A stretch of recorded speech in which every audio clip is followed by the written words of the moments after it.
नमस्कार दोस्तों, आप सभी का स्वागत है एक और इम्पोर्टेंट एंड प्रैक्टिकल वीडियो के अंदर। दोस्तों, आज है तारीख 7/4/2024, अप्रैल का महीना है और आपको मार्च के महीने की जीएसटी 1 फाइल करनी है। और जो मार्च के महीने की जीएसटी 1 फाइल कर रहे हो वो फाइनेंशियल ईयर 23-24 की लास्ट जीएसटी 1 है। और मैं हमेशा एक बात कहता हूँ कि इस फाइनेंशियल ईयर की गलतियों को इसी फाइनेंशियल ईयर में अगर खत्म कर दोगे तो आपके लिए ज़्यादा बेटर है। अगर आप इस फाइनेंशियल ईयर की गलती अगले फाइनेंशियल ईयर में लेके जाओगे तो आपको उसकी रिपोर्टिंग दो जगह पे करनी पड़ेगी, दो फाइनेंशियल ईयर में करनी पड़ेगी, जो कि आपके लिए नोटिस की वजह बन सकता है। तो आज की वीडियो बहुत इंपॉर्टेंट है, बिकॉज आज की वीडियो में हम सीखने वाले हैं कि इस साल की गलती इसी साल में खत्म कर दें।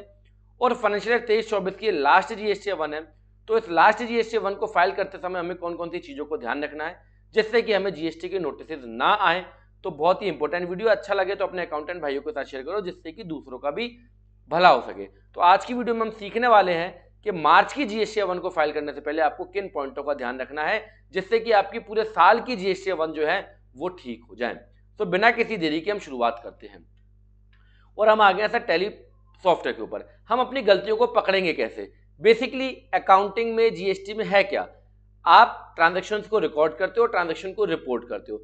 जब आपकी रिकॉर्डिंग कुछ और बोलती है, रिपोर्टिंग कुछ और बोलती है, तो आपके लिए बहुत बड़ा दिक्कत का विषय है और नोटिस आएंगे तो आप उनके जवाब भी नहीं बना पाओगे। तो सबसे पहले तो हमें अपने आप को सुधारना है। अपने आप को सुधारने का मतलब क्या है कि जो मेरी बुक्स ऑफ अकाउंट में जो रिकॉर्ड कर रहा हूं, मैं जो टैली में रिकॉर्ड कर रहा हूं, एटलीस्ट वो तो पोर्टल पे हो। अगर आप इतना काम भी कर लेते हो तो बहुत अच्छे अकाउंटेंट हो। बहुत सारे लोग जो हैं वो टैली कुछ और बोल रही होती है, पोर्टल कुछ और बोल रहा होता है, बल्कि बहुत सारे क्या अधिकतर लोग यही गलती करते हैं। तो जब नोटिस आते हैं तो उन्हें खुद ही को नहीं पता होता कि वो कर क्या रहे हैं। ठीक है, तो जीएसटी में नोटिस आने के जो कारण है बेसिकली वो क्या है, आपकी बुक्स ऑफ अकाउंट कुछ हो रहा है, पोर्टल कुछ और बोल रहा है, या फिर आपकी मंथली रिटर्न और एनुअल रिटर्न में जो डिफरेंसेस है। तो आज के में जो वीडियो में बात करने वाले हैं वो पूरी साल की जीएसटी 1 को अपनी बुक से रिकनसाइल करने वाले हैं, वो भी बहुत जल्दी, बहुत फास्ट और बहुत सिंपल से स्टेप के साथ। तो हम आ गए हैं सर टैली सॉफ्टवेयर के ऊपर। यहाँ पे सबसे पहले हम अपनी बुक्स को ठीक करेंगे। बुक्स को ठीक कैसे करना है, बुक्स को पकड़ना कैसे, पूरे साल की गलतियों को कैसे सुधारना है, पहले उस चीज के ऊपर फोकस करते हैं। तो ऑल्ट जी की को मैंने प्रेस करा और पूरे साल का हम यहाँ पे एक बार जीएसटी 1 को ओपन कर लेंगे। पूरे साल का हम जीएसटी 1 ओपन कर लेंगे, 1/4/2023 से लेके और 31/3/2024 तक का हमने यहाँ पे जीएसटी 1 ओपन कर लिया है। तो यहाँ पे सबसे पहले स्टेप हमारा क्या होगा कि अनसर्टेन ट्रांजेक्शन के अंदर जहाँ पे करेक्शन की जरूरत है, क्या वो वहाँ पे कोई मेरा ट्रांजेक्शन है? तो यहाँ पे आप देखोगे कोई भी ट्रांजेक्शन नहीं है। अगर यहाँ पे कोई भी ट्रांजेक्शन होता है तो एंटर की को प्रेस करो, उस गलती को सुधारो। अगर यहाँ पे कोई भी ट्रांजेक्शन है तो पहली जो आपकी बुक्स ऑफ अकाउंट में जो टैली के अंदर जो आप चीजें सुधारने वाली है, पहले यहाँ पे अनसर्टेन ट्रांजेक्शन के अंदर कोई भी आपका ट्रांजेक्शन नहीं होना चाहिए जो कि आपको जीएसटी में रिपोर्ट करना है। तो पहली चीज हमने देखी कि अनसर्टेन ट्रांजेक्शन के अंदर हमारा कोई भी ट्रांजेक्शन नहीं होना चाहिए। दूसरी चेक करने वाली चीज क्या है, यहाँ पे आप देखोगे मेरा टोटल जो अप्रैल से लेके मार्च तक का सेल है वो कितना है, 29,26,055 रुपए, 29,26,055 रुपए। ये रिपोर्टिंग मेरी कहाँ जाएगी, प्रॉफिट एंड लॉस अकाउंट के अंदर। जीएसटी और इनकम टैक्स डिपार्टमेंट में आपस में बड़ी अच्छी दोस्ती है। दोस्ती क्या, बल्कि दोनों आपस में भाई भाई हैं। क्या है, दोनों आपस में भाई भाई हैं। अगर जीएसटी में डाटा आपको छोड़ दे रहे हो और इनकम टैक्स में डाटा को छोड़ दे रहे हो तो आपके लिए दिक्कत का विषय हो सकता है, क्योंकि अगर दोनों में से किसी को भी अगर डिफरेंसेस मिलेंगे तो आपको जीएसटी का नोटिस आएगा ही आएगा। तो सबसे पहले हमें क्या चेक करना है कि हमारी जो टैक्सेबल वैल्यू जो जीएसटी की रिपोर्ट में आ रही है क्या वही मेरी इनकम टैक्स में जाएगी, मतलब मेरे पीएनएल में भी क्या वही रिपोर्ट है या नहीं है। तो सबसे पहले हम इस चीज को चेक करेंगे। तो यहाँ पे मेरा टर्नओवर जीएसटी 1 में 29,26,055 रुपए है। ऑल्ट जी की को प्रेस करेंगे और प्रॉफिट एंड लॉस अकाउंट को हम ओपन करेंगे। मार्च तक का मेरा अप्रैल 23 से लेकर मार्च तक का प्रॉफिट एंड लॉस अकाउंट है। यहाँ पे आप देखोगे 29,26,055 रुपए। सर यहाँ पे कब अंतर आ जाता है, क्या ये ऐसा अंतर होता भी है, पीएनएल में डाटा कुछ हो रहा है और आपका जीएसटी में कुछ हो रहा है? यस, आपका बहुत बार ऐसा अंतर आ जाता है। आपने किसी भी लेजर का अगर ग्रुप सेल लग दिया है तो वो यहाँ पे तो रिपोर्ट हो जाएगा। किसी भी लेजर का ग्रुप अगर आपने सेल या डायरेक्ट इनकम रखा है तो आपके पीएनएल में तो रिपोर्ट हो रहा होगा, बट उसमें अगर जीएसटी का कन्फिगरेशन आपने प्रॉपर नहीं किया है तो वो आपकी जीएसटी रिटर्न में नहीं आ रहा होगा। तो ये आपको चेक करना है कि जो मेरा सेल अकाउंट में डाटा आ रहा है या जो मेरा डायरेक्ट इनकम के अंदर डाटा आ रहा है क्या उसके ऊपर जीएसटी लगना था और वो जीएसटी में रिपोर्ट होना था या नहीं। तो इस चीज को आप जरूर चेक करना है। तो मेरे केस के अंदर पीएनएल में जो मैं फिगर दे रहा हूँ और जो जीएसटी में जो मेरी मतलब जीएसटी 1 के अंदर जो फिगर है वो दोनों ही मैच है। उसके बाद अगला स्टेप आपको क्या करना है, आपको अभी टैक्सेस के पैसे को मिलाना है। क्या जो टैक्स का अमाउंट है वही मेरी बुक्स में प्रॉपर बोल रहा है या नहीं बोल रहा है। तो आप कॉपी पेन लेके फिगर को नोट करते चलेंगे तो ज्यादा अच्छा है। यहाँ आईजीएसटी के हेड के अंदर मेरा टैक्स कितना है, 4,11,567 रुपए, 4,11,567 रुपीज 60 पैसा। क्या यही मेरे IGST के हेड के अंदर है या नहीं है? तो उसके लिए हम ऑल्ट जी की को प्रेस करेंगे एंड बैलेंस शीट में आ जाएंगे। बैलेंस शीट में आने के बाद हम आएंगे ड्यूटी एंड टैक्सेस के अंदर एंड IGST के हेड में आएंगे, क्योंकि IGST की पहले हम बात करें। तो आप यहाँ क्रेडिट साइड देखोगे तो क्रेडिट साइड का टोटल कितना है? 4,11,567 रुपए 60 पैसे। मतलब जो रिपोर्टिंग मेरी GST पोर्टल पे होती है सेम ही रिपोर्टिंग मेरी बैलेंस शीट के अंदर भी है। तो यहाँ पे भी आपको एक और प्लस पॉइंट है कि आपकी गलती कुछ भी नहीं है। तो मैं आपको बता रहा हूँ कि पूरी साल की आपको बुक्स कैसे रिकंसाइल करनी है, वो भी कुछ ही मिनटों के अंदर। नेक्स्ट स्टेप हमारा क्या होगा? जो मेरा CGST के अंदर जो मेरा टैक्स जा रहा है GST पोर्टल को, जो मेरी लायबिलिटी CGST और SGST के हेड में जा रही है, क्या वही मेरी बैलेंस शीट में है या नहीं? तो 2016 रुपए आप यहाँ पे देख रहे हो। ऑल्ट जी की को हम प्रेस करेंगे, बैलेंस शीट को हम ओपन कर लेंगे और यहाँ पे हम अगेन आएंगे ड्यूटी एंड टैक्सेस के अंदर, CGST पे एंटर प्रेस करेंगे। तो यहाँ हम क्रेडिट साइड को देखेंगे, डेबिट साइड से हमारा मतलब नहीं है। डेबिट साइड से आपका मतलब तब हो जाएगा जब आपने कोई सेल रिटर्न जो है आपके पास आई हो, तो आप क्रेडिट में से डेबिट फिगर को माइनस कर लोगे। मेरे केस में नहीं है, ठीक है। तो 2016 रुपए क्रेडिट साइड, क्योंकि सेल के ऊपर आप जो टैक्स लेते हो वो आपको गवर्नमेंट को देना होता है, दैट्स वाई वो क्रेडिट साइड में आता है, क्योंकि आपकी लायबिलिटी है।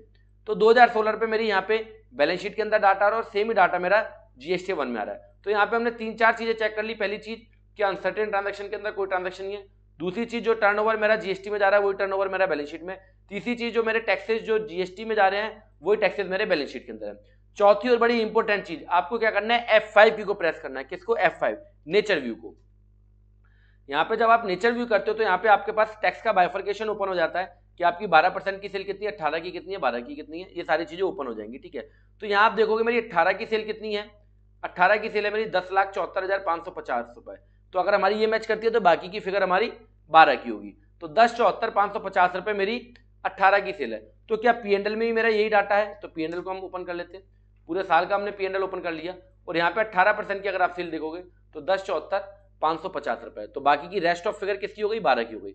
तो अगर समटाइम्स क्या होता है, बिल बनाते समय आइटम 12 का है पर लेजर 18 का ले लेते हो, या आइटम 18 का है लेजर 12 का ले लेते हो, तो ऐसी माइनर मिस्टेक जो है आपके लिए आगे बहुत बड़ी प्रॉब्लम क्रिएट कर सकती है। तो इसको ये मत सोचो कि छोटी छोटी गलतियां, छोटी छोटी गलतियों को ही आपको बचाना है अगर GST के नोटिस से, और अपने अकाउंटिंग करियर पे दाग नहीं लगवाना। तो ठीक है, तो यहाँ पे हमने देखा जो मेरे P&L में जो मैं रिपोर्टिंग कर रहा हूँ, सेल की बाइफर्केशन कर रहा हूँ 12-18 का, सेम ही वो रिपोर्टिंग मेरा GST में है। अगर आप सेल का कॉमन लेजर बनाते हो तो फिर ये चीज आपको चेक करने की जरूरत नहीं है। तो यहाँ पे सबसे पहले हमने क्या करा? बुक्स को चेक करा कि बुक्स में जो GST 1 में डाटा है वही मेरा P&L में है, बुक्स में जो बैलेंस शीट में अंदर डाटा है वही मेरा GST रिपोर्ट में है या नहीं है। तो ये चीजें हमने चेक कर ली। अब आता है इंपॉर्टेंट पॉइंट कि पोर्टल से हमको कैसे मिलाना है। तो हम चलते हैं सर GST पोर्टल के ऊपर। यहाँ पे मैं ऑलरेडी लॉग्ड इन हूँ और मैं सबसे पहले आऊंगा services, return and tax liability and ITC comparison के अंदर। पहला काम हमारा क्या होगा? इसने बहुत नोटिस भिजवाए हैं, इस टूल ने 17, 18, 18, 19 और 19, 20 के अंदर बहुत नोटिस भिजवाए हैं। तो आपको सबसे पहले इस चीज के ऊपर ध्यान देना है कि यहाँ पे कोई डिफरेंसेस तो नहीं है। तो रिटर्न में आए, tax liability and ITC comparison के अंदर हम आए एंड यहाँ पे हमने फाइनेंशियल ईयर को चूज कर लेना है 23-24। फाइनेंशियल ईयर कौन सा? 23-24। यहाँ पे हम सर्च करेंगे। तो ये बहुत ध्यान देने की बात है जो मैं आपको बता रहा हूं। यहाँ पे आपको सबसे पहले क्या देखना है? मेरे केस में तो ऐसा नहीं है क्योंकि मैं गलती के चांसेस छोड़ता ही नहीं हूँ, पर फिर भी मैं भी मनुष्य हूँ, मुझसे भी गलतियां हो सकती हैं, ठीक है। तो यहाँ पे सबसे पहले हमने क्या देखना है कि अप्रैल के मंथ से लेके और फेब के मंथ तक, क्योंकि मार्च की रिटर्न अभी आप भरोगे, यहाँ पे कोई डिफरेंसेस तो नहीं है। यहाँ पे कोई डिफरेंसेस तो नहीं है। एक डिफरेंसेस होता है RCM का, ठीक है, एक डिफरेंसेस होता है RCM का, तो उसको आप छोड़ सकते हो। और अगर और अच्छे से देखना चाहते हो तो थोड़ा सा नीचे आ जाए, टैक्स लायबिलिटी ITC समरी वाले पे आ जाए, क्योंकि ऊपर क्या है कि अगर आपके किसी भी ट्रांसपोर्टर अगर GST में रजिस्टर है, उसने अपना अगर GST 1 फाइल किया तो आपके यहाँ पे 3B और इसके अंदर डिफरेंसेस आ जाएगा। अगर आप थोड़े से एक्सपीरियंस अकाउंटेंट हो तो आप उस चीज को पकड़ लोगे। अगर आप प्योर डाटा मिलाना चाहते हो 1 और 3B का, तो आप यहाँ पे आ सकते हो, क्योंकि जो पहला डाटा है वो 1 और 2A 2B का भी है। अगर आपके किसी सप्लायर ने और आप RCM के उसके ऊपर टैक्स जमा करना चाहते हो, तो अगर आपके सप्लायर ने RCM के अंदर उस सर्विस को दिखाया है तो यहाँ पे वो टैक्स आ रहा होगा GSTR 1 के अंदर 2B से या 2A से डाटा फैच कर रहा होगा, तो आपके 3B में डिफरेंसेस आ सकता है, ठीक है। बाकी ये जो है ये आपका प्योर 1 और 3B का मतलब सेल वाले पार्ट का आउटवर्ड सप्लाई का आपका कैलकुलेशन है। तो सबसे पहले हमें देखना है कि यहाँ पे मेरा कोई डिफरेंसेस तो नहीं है। तो मेरे केस के अंदर यहाँ पे कोई भी डिफरेंसेस नहीं है, या आपके केस में डिफरेंसेस नहीं है तो बहुत अच्छी बात है। और अगर डिफरेंसेस आएगा तो किस चीज का आएगा, और आपको यहाँ पे क्या ध्यान देना है? अगर आपकी 1 के अंदर सेल कम है और 3B में आपने टैक्स ज्यादा जमा कर दिया है तो यहाँ पे पॉजिटिव डिफरेंस आ रहा होगा। अगर आपकी 1 के अंदर अगर आपका सेल आपकी कम है और 3B में आपने टैक्स जमा कर दिया, एग्जांपल के तौर पे मान लो आपने 1 के अंदर कोई इनवॉइसेस नहीं दिखाया और 3B रिटर्न फाइल करते समय आपको पता लग गई तो आपने उसके ऊपर टैक्स जमा कर दिया, तो कोई बात नहीं है, तो डिपार्टमेंट के पेट में कोई भी दर्द नहीं होगा। अगर 3B में ज्यादा टैक्स जमा कर दिया और 1 में आपने नहीं दिखाई तो डिपार्टमेंट को कोई प्रॉब्लम नहीं है, क्योंकि टैक्स आ गया अल्टीमेटली वो 3B के थ्रू आ गया। पर अगर आपकी जीएसटी 1 के अंदर सेल ज्यादा है और 3B के अंदर आपने जो है टैक्स कम जमा करा है, 1 के अंदर सेल ज्यादा और 3B के अंदर टैक्स जमा करा, तो यहाँ पे डिफरेंसेस आ रहा होगा। तो उस डिफरेंसेस को आपको जो है वो सही करना है। अगर 3B में नहीं जमा करा है तो 3B में जमा कराओ, और अगर पहले वाला केस है कि 3B में तो टैक्स जमा कर दिया बट 1 में जो है वो इनवॉइस नहीं दिखाया, तो उस केस के अंदर भी आप मार्च की जीएसटी 1 फाइल करते समय उन इनवॉइसेस को दिखा दो, ऐड कर दो उन इनवॉइसेस को। तो जो भी अगर आपके इनवॉइस छूट गए उसको ऐड करो, अगर इनवॉइसेस में कुछ डिफरेंसेस है तो उसको अमेंड करो, वो इसी साल में कर लोगे तो ज्यादा अच्छा है। तो यहाँ पे डिफरेंसेस आने के 2 कारण है। नंबर 1, जो आपने पोर्टल पे 1 जो फाइल किया और जो आपने 3B फाइल किया, अगर उन दोनों के बीच में डिफरेंसेस है, 1 में ज्यादा इनवॉइसेस है 3B में कम है, तो मार्च की 3B के अंदर टैक्स को जमा करो, एडिशनल टैक्स को। अगर 1 में इनवॉइसेस कम है और 3B में आपने टैक्स जमा कर दिया है तो मार्च की 1 के अंदर उन इनवॉइसेस को ऐड करो या उन इनवॉइसेस को अमेंड करो। तो ये आपका बहुत ही इंपॉर्टेंट टास्क है। यहाँ पे आपका डिफरेंसेस नहीं होना चाहिए। अगर डिफरेंसेस है तो उन डिफरेंसेस को मार्च की 1 के अंदर जो है आप एडजस्ट कर लो, अगर इनवॉइस ऐड करना या अमेंड करना उसको कर दो। अब इंपॉर्टेंट पॉइंट आता है कि जो मैंने पोर्टल पे जो रिटर्न दिखाई है वो मेरी बुक्स में है या नहीं है। तो अब हम बुक्स के अंदर अप्रैल 23 से लेके फेब 24 तक का डाटा ओपन करेंगे जीएसटी 1। तो हम अगेन जीएसटी 1 पे आएंगे और यहाँ पे हम 1/4/23 से लेके 29/2/2024 तक का डाटा ओपन कर लेंगे। तो यहाँ हमारे पास डाटा ओपन हो गया है 1/4/23 से लेके 29/2/2024 तक का, क्योंकि यहाँ तक का हमने डाटा फाइल किया हुआ है। तो यहाँ पे अगर आप मेरा टोटल टैक्स देखोगे तो कितना मैंने दिया, आईजीएसटी, सीजीएसटी और एसजीएसटी के हेड में मिला के 3,77,208 रुपए। पोर्टल पे कितना आ रहा है, 3,77,208 रुपए। अगर आप इसका बाइफर्केशन देखना चाहते हो कि आईजीएसटी, सीजीएसटी या एसजीएसटी के हेड में कितना दिया है, तो थोड़ा सा स्क्रॉल डाउन होना आएंगे और इस पहले पॉइंट को आप ओपन कर लेंगे। यहाँ पे जैसे ही आप क्लिक करेंगे तो यहाँ पे आपको जो है आईजीएसटी, सीजीएसटी और एसजीएसटी का अलग अलग बाइफर्केशन मिल जाएगा। यस, तो यहाँ पे आप देखेंगे आईजीएसटी, सीजीएसटी एंड एसजीएसटी का अलग अलग बाइफर्केशन मिल जाएगा। आईजीएसटी के हेड में 3,73,176, सीजीएसटी और एसजीएसटी के हेड में 2016। मेरी बुक्स में कितना है, 3,73,176, 2016। तो ये पहले तो आपको एनुअल बेस पे मिला लेना है। अगर मान लो आपकी बुक्स और पोर्टल पे अगर डिफरेंस आ रहा है, मान लो आपकी बुक्स और पोर्टल अगर मैच नहीं कर रही है, तो आपको इसको मंथली बेस पे मिलाना है। कैसे मिलाना है, आप हर मंथ को ओपन कर लोगे। आप अपनी बुक्स के अंदर मैं आपको ओपन करके दिखाता हूँ। जैसे मान लो अगर मेरा डिफरेंसेस आ रहा है तो मैं क्या करूंगा, सबसे पहले मैं अप्रैल मंथ को ओपन करूंगा। ये हमने अप्रैल मंथ को ओपन करा। अप्रैल मंथ के अंदर मेरी टैक्स कितना, आईजीएसटी के हेड में 65,940 और B2C की सेल है 3223। तो टोटल मेरा टैक्स आईजीएसटी के हेड के अंदर केवल 69,163.80। तो यहाँ हम पोर्टल पे देखेंगे 69,163.80।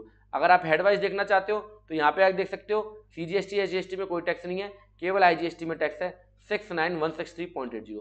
तो इस तरीके से आप इसको मंथ वाइज ओपन कर सकते हो। एक बार मैं आपको मई मंथ और ओपन करके दिखा देता हूँ। हालांकि मेरे केस के अंदर यहाँ पे कोई भी डिफरेंसेस नहीं है, बट डिफरेंसेस कहाँ पे आएंगे वो सारी चीजें मैं आपको बता रहा हूँ। तो मई मंथ में मैंने देखा तो 45,624 का टैक्स है, तो ये मेरा 45,624 का टैक्स है। तो अगर आपका डिफरेंसेस आ रहा है तो आप इसको मंथ वाइज चेक करें। जहां पे आपको डिफरेंसेस मिल रहा है उन इनवॉइस को अगर आपने पोर्टल पे रिपोर्ट किया है तो उसको आप बुक्स में रिपोर्ट कर लो, पोर्टल पे जाके जीएसटी 1 को चेक कर सकते हो। और अगर आपकी बुक्स के अंदर आ रहा है पर पोर्टल पे नहीं है तो उसको चेक करो कि भैया क्या मुझे इसे रिपोर्ट करना है या नहीं करना।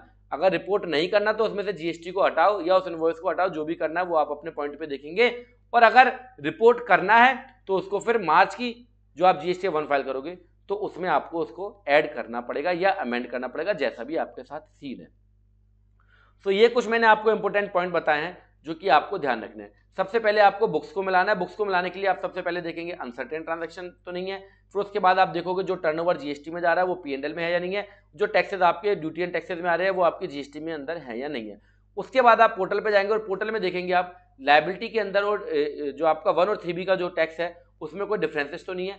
डिफरेंसेस किस कारण से आएगा वो मैंने आपको बता दिया। अगर 1 में इनवॉइसेस ज़्यादा है, 3B में कम है, तो मार्च के 3B के अंदर एक्स्ट्रा टैक्स पे करें। अगर 3B में टैक्स ज़्यादा पे कर दिया और 1 के अंदर इनवॉइसेस कम है, तो मार्च की जीएसटी 1 के अंदर इनवॉइस को ऐड करें, या अगर अमेंड करना तो अमेंड करें, ठीक है। उसके बाद आप देखोगे जो कि डाटा मेरा पोर्टल पे है वो मेरी बुक्स में है या नहीं है। अगर है तो पूरे साल का पहले चेक कर लो, ओके है, वेल एंड गुड है। अगर नहीं है तो उसको मंथ वाइज आप चेक करें और जो भी गलती है उसको सुधारने का कष्ट करें। तो अगर आप इतना काम कर लोगे तो आपकी पूरे 12 महीने की जीएसटी 1 ठीक हो जाएंगी, और मार्च के महीने की जीएसटी 1 आप ध्यान से फाइल कर दो तो आपकी इस साल की गलतियां इसी साल में खत्म हो जाएंगी। इसका बेनिफिट आपको बहुत ज्यादा मिलने वाला है, जिससे कि जीएसटी के नोटिस के आपके चांसेस कम हो जाएंगे और आपकी जीएसटी 9 भी जो है वो बहुत अच्छी तैयार हो जाएगी।